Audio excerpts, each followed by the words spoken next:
Le point 3 de ce chapitre de communication, c'est un point au titre du ministère de l'Économie et des Finances. Il est relatif aux conclusions du groupe de travail sur les entreprises d'agrobusiness. Face à la prolifération de ces entreprises et les risques que les populations ivoiriennes encourent, risques pour le secteur financier, mais risques pour ces populations également, un groupe de travail a été mis en place le 4 novembre 2016. La mission de ce groupe, c'était de conduire une étude permettant d'informer le gouvernement sur l'ampleur du phénomène, d'en évaluer les risques et de prendre les bonnes décisions. Ce groupe comprenait notamment le Trésor public, la BCEAO, l'Association professionnelle des banques et établissements financiers de Côte d'Ivoire, la Cellule nationale de traitement des informations financières, donc la CENTIF, la Direction de la police économique et financière, le Centre national de recherche agronomique. Au terme des travaux du groupe, il ressort, premièrement, que le nombre des entreprises dites d'agrobusiness est de 28, avec un nombre de souscripteurs estimé à 36 699, résidents et non résidents, et que le montant investi dans ces activités s'élève à 66 milliards de francs CFA. Les contrôles effectués permettent dans le même temps d'indiquer que les soldes disponibles sur les comptes des entreprises d'agrobusiness, donc sur les 28 entreprises dont je parlais tout à l'heure, que ces soldes s'élèvent à 22,7 milliards de francs CFA. Alors que ces mêmes entreprises promettent des retours sur investissement très élevés, entre 300 et 1000% du capital investi. Et pas sur 10 ans ou 20 ans, mais entre 300 et 1000% du capital investi sur des périodes comprises entre 3 et 6 mois. Et la totalité de ces promesses de retour sur investissement a été compilée et nous arrivons à plus de 660 milliards de francs CFA de promesses. Donc, vous voyez, c'est très simple. Vous avez 66 milliards de francs CFA investis par les populations. Aujourd'hui, sur les comptes, nous retrouvons 22,7 milliards de francs CFA. Et ces personnes promettent ou ont promis payer 660 milliards de francs CFA à leurs souscripteurs. C'est aussi simple. Autre chose qui est plus grave, c'est que certains des souscripteurs ont effectivement reçu des paiements. Mais les contrôles qui sont effectués indiquent que ces sommes qui ont été payées à certains souscripteurs ne proviennent pas des revenus de la vente des récoltes, mais proviennent des nouvelles souscriptions qui sont faites par de nouveaux, je ne sais pas comment on peut les appeler, de nouveaux sociétaires. Voilà, donc c'est une cavalerie, hein, ça n'a pas d'autre nom en français, c'est carrément une cavalerie financière qui est mise en place. Certaines de ces sociétés, aujourd'hui, disposent à peine de quelques terres, souvent même pas mises en valeur.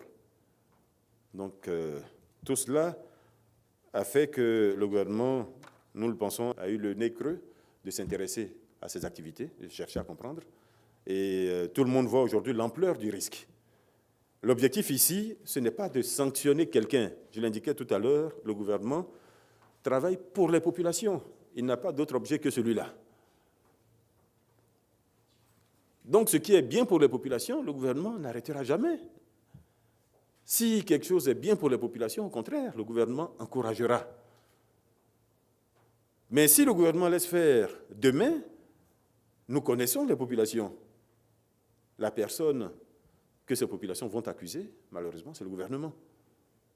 Alors que le gouvernement n'a été ni témoin, ni présent au moment où ces accords-là se prenaient. Si les choses se passent mal, comme cela est aujourd'hui parfaitement envisageable, tout le monde risque de dire que le gouvernement n'a pas fait son travail. Donc le gouvernement, cette fois, tire la sonnette d'alarme. Compte tenu de l'ampleur du phénomène, de l'importance des risques qui sont pris par les populations, le Conseil a décidé de rendre publiques les conclusions du rapport d'étendre la mesure de surveillance des comptes des entreprises concernées aux dirigeants sociaux et à leurs ayants droit, et de renforcer la sensibilisation des populations sur les risques liés à ce type d'activité. Tout le monde ici a entendu parler du phénomène de la cybercriminalité. Là aussi, beaucoup de personnes se laissent appâter par des promesses qui sont tellement belles qu'elles devraient justement attirer le soupçon. Ici, c'est la même chose. On ne peut pas promettre 1000% de retour sur investissement et penser que cela est réalisable. Si c'était le cas, les taux bancaires ne seraient pas au niveau où ils sont aujourd'hui.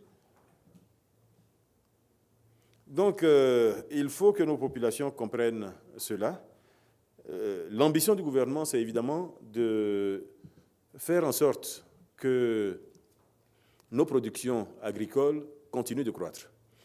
Tout ce qui pourrait être fait pour développer l'agriculture vivrière sera fait, mais dans des conditions qui sécurisent nos populations, dans des conditions qui ne mettent pas en risque ces populations-là. Donc le gouvernement invite les autorités judiciaires, d'une part, à accélérer les procédures en cours en vue du remboursement des souscripteurs dans la mesure du possible, j'insiste bien sur dans la mesure du possible, et sur la base du capital investi. C'est la priorité du gouvernement. Aujourd'hui, puisque nous savons le nombre de souscripteurs, le nom de ces personnes, nous savons les montants qu'elles ont investis, le gouvernement fera tout pour qu'au moins une partie de ce qui a été investi par ces personnes leur soit remboursée. Évidemment, si nous arrivons à retrouver la totalité du montant investi, c'est-à-dire la totalité des 66 milliards, le gouvernement sera le plus heureux et fera en sorte que tous les souscripteurs, dans ces conditions, reçoivent au minimum la totalité de ce qu'ils ont investi. Chacun comprendra que le gouvernement ne puisse pas s'engager sur les taux faramineux de retour sur investissement évoqués tout à l'heure. Et le gouvernement, enfin, exhorte les autorités judiciaires à engager des poursuites judiciaires contre les dirigeants sociaux des entreprises en faute.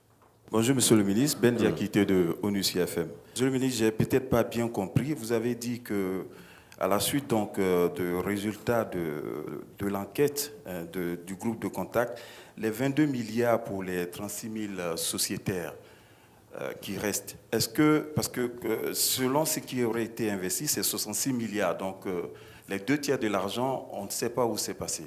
Est-ce que l'État, pour le remboursement, on va faire 66 000 moins les 22 milliards, compléter les 44 milliards pour que ce qui a été investi par les souscripteurs reçoivent entièrement ce qu'ils ont investi, ou bien c'est seulement ce qui reste, les 22 milliards, qui seront redistribués aux 36 000 souscripteurs. Donc je voulais savoir quelle est la procédure que le gouvernement a choisie. Bon, je ne vais pas rentrer dans les détails. Ce que j'ai bien indiqué, c'est qu'il y a 66 milliards de francs CFA effectivement d'investis. Nous retrouvons aujourd'hui sur le compte bancaire 22 milliards.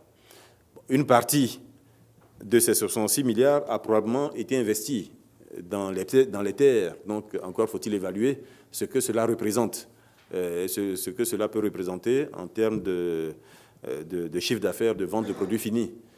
J'ai indiqué tout à l'heure également que des recherches se poursuivent, en particulier au niveau des ayants droit et autres. Donc, j'allais dire, tout ça va permettre à un moment donné de savoir définitivement le montant total collecté ou disponible. En ce moment, les règles de répartition seront fixées. Je pense que c'est des règles qui tiendront compte, logiquement, de la situation particulière de chacune des entreprises.